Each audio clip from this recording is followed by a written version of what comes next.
Justin Brownlee palitan na daw, no? Dinadaga daw, kung ano-ano mga pinagsasabi nila. Ang masasabi ko sa inyo, manahimik kayo. No, yan ang hirap sa atin no? Yan ang hirap Porket di lang maganda yung nilaro, ganyan na kagad ang sasabi. Porket isang mistake lang, ang dami na kagad sinasabi, no?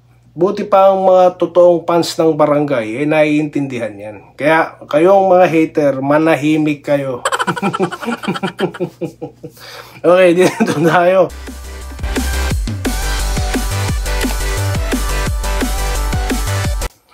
Ayan, so welcome back dito sa Denrica Toy TV Sports. Ang ating pong pag-uusapan ay nandyan na, okay?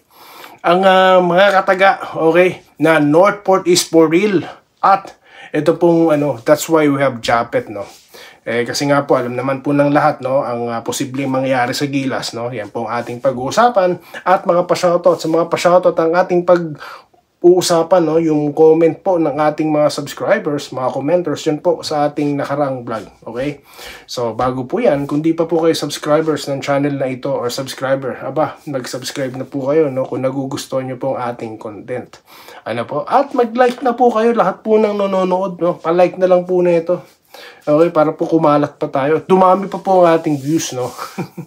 Okay, so yun na nga po, no? Nakita ako sa iba't ibang comments, no? Kasi nga po pumasok tayo sa iba't ibang page, iba't ibang YouTube channels. Nakita ako kung paano nagpupunyagi, ang mga haters. So ganyan naman Pag nananalo Ginebra, tahimik sila, naka-day off sila. Naka-leave lahat sila. Pero pagka panalo, no, tinalo pala Ginebra, ayan na. Tagagaling na, no? Ang masasabi ko sa inyo, no, isang laro lang yan at elimination pa lang. Di po ba? Magkakaalaman, okay? Magkakaalaman sa playoffs. Siyempre, pag elimination, guys, kung mapapansin nyo yung bawat kupunan, mapa-BBA man, mapa-NBA, yung mga hottest team, pagdating sa dulo, tignan nyo pa rin nagkikita-kita, di po ba? Golden State Warriors, di po ba? Sa East, yung Miami Heat, di ba? Sa mga division nila, okay? Ano pa ba? Yung mga team talaga, no, like Denver Nuggets, yung mga may experience talaga. So, kapag nangyari po yan dito sa league leading Northport, doon na tayo talagang, pero ngayon pa lang maganda po ang pinapakita ng Northport. They are for real po talaga. No, I agree. Dahil nga po napaka-confident, no, napakataas po ng confidence level nila, no. At I congratulate, no, ang Northport. Sabi ko naman sa inyo, no, sa nakaraan nating content, ang prediction natin kung sino mag-execute ng maayos, kung sino ang consistent, ang ma-hustle, iyon ang mananalo, di po ba? At kaya nga sabi ni Coach Tim Con, kung umpisa pa lang sana, no, or kung sa umpisa pa lang pwede naman pala yun no, na umiscore, mag-hustle, no. Ba't hindi gawin sa first quarter? So yun lang naman po ang ating mga mga comments lang naman natin yan, no. Kasi nga po wala naman tayo sa court, no. Kung masakit sa atin ang matalo, mas masakit sa mga players, no. And I'm sure magba-bounce back yan, okay? Kaya nga dito, pansinin yung mga comment section natin. Cool na cool ang mga taga-Barangay Ginebra. Cool na cool kami dito, no. Pasabihin na naman ng mga hater dyan na papasok dito, sigurado magsisipasok yan dito. Pilit na naman daw ang tawa natin, no. So hindi ganon, okay? So ngayon, si Gilas naman po, nabalitaan nyo naman di ba, na ewan ko po ang kondisyon ngayon ni Edu, no, kasi nga magantay na lang tayo, no, ng final. Pero yun na nga, may ACL injury po si Kai, no.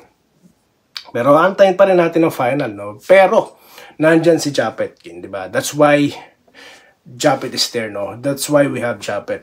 So ganyan po. Sabi nga ni Coach Tim kung meron dyan nakasing ability nito ni Japet, no, welcome. So yan po si Melora Brown, chance niya na po, no, kung talagang eligible siya, maglabas na siya ng passport, no, makipag-usap na siya sa pamunuan ng Gilas, no. Diyan natin kailangan, no, ng kung talaga nga pong eligible siya, no, meron siyang passport before bago siya mag-16, no, malaking tulong po yan dahil ang laki, 6'10", no, yan po yung mga kailangan dyan. Pero sabi naman niya, di ba, eligible naman siya. So baka po, tignan natin abangan natin dahil preparasyon Ngayon po, this January, Or kasi nga February, 'di ba? Maglalaro ulit ang Gilas. So, yung preparation, yan na lang po ang abangan natin. Okay? Of course, pag-uusapan natin dito yan sa Doy TV Sports. Okay? So, bago po tayo mag-shoutout, gusto ko lang pong pag-usapan yung naging puntos ng mga player. Kadim Jack, no, tulad po ng inaasahan, at ito pong si Tolentino, di ba kung naaalala nyo, may content po tayo dyan, nagtatanong tayo ilan ang ipupuntos, no, ni Tolentino. 29 points, okay. Munson, 27. Malupit, no? Navarro 8, Bulandi 5, Onwubere 4, Kunlapay 3. Okay? Sa Hinebra naman po, Justin Brownlee 23, Thompson 17, Rosario 17, Abarrientos 17, Anmisi 12, Holt 11, Kuhn 9. So, di ba? Aguilar 8, Tenorio 2. So, okay lang po yan guys. So, babounce back po ang barangay. Okay. Shoutout na po tayo. May mga nagsasabi po ha, Justin Brownlee palitan na daw, no? Dinadaga daw, ha? Kung ano-ano mga pinagsasabi nila. Ang masasabi ko sa inyo, manahimik kayo. No? Dinadaga, alam nyo, di nag-iisip yung nagsabi niyan eh. Nakailang pukol po ba yan versus China? Kundi nga dahil sa kanya, no? Hindi tayo nag-gold. Dahil wala na yung game na yun, China na yun. Pero panay ang 3-point shots niya. No, yan ang hirap sa atin eh, no? Yan ang hirap eh. Porket di lang maganda yung nilaro, eh ganyan na kagad ang sasabi. Porket isang mistake lang, ang dami na kagad sinasabi. No? Buti pa ang mga totoong fans ng barangay, eh naiintindihan yan. Kaya kayong mga hater, manahimik kayo. Ang ating pag-uusapan, no? Barangay Hinebra, no? Tinalo ng Batang Pierre. Ito po ang mga comments. Bernard Balane, dapat si Mariano ang ginamit against Tolentino. Makes sense, no? Makes sense. Dito po, maganda rin na iba naman para hindi makakauta.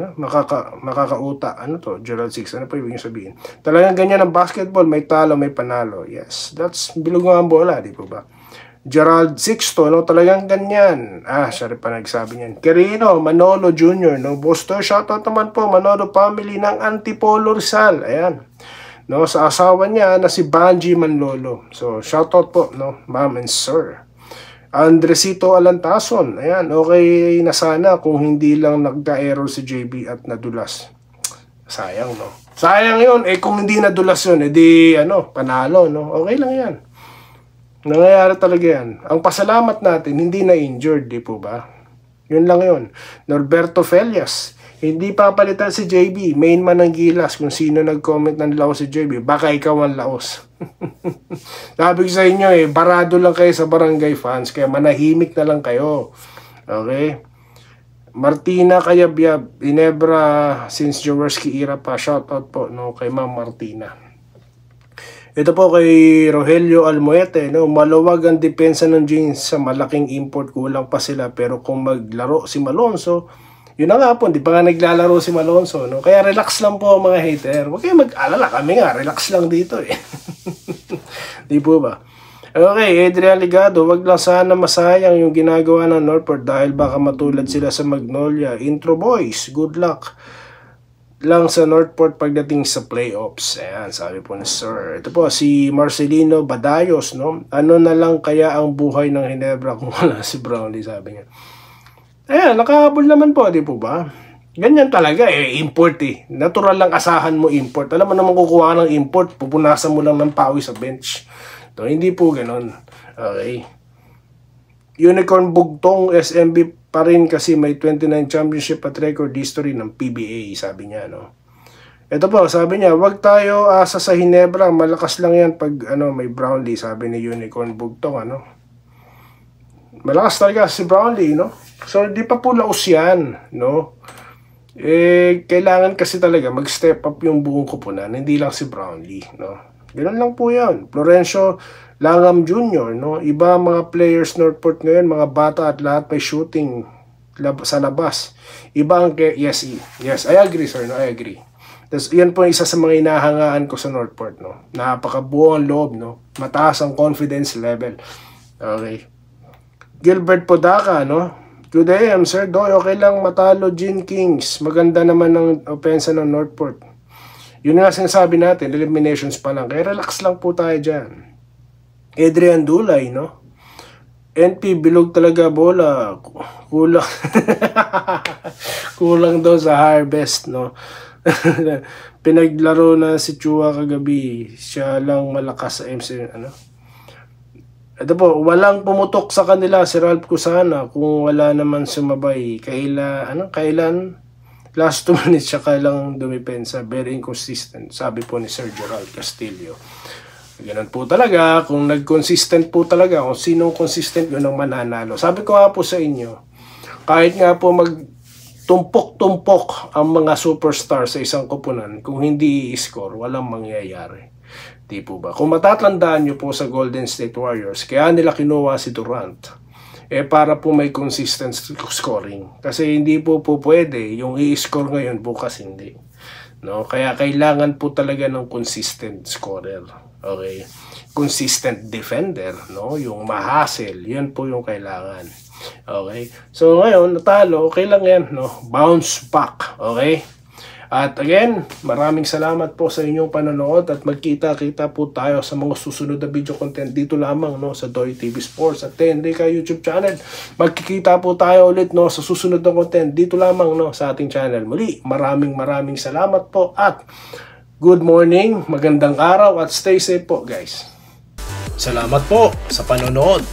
Subscribe na para sa mga susunod na basketball at boxing videos.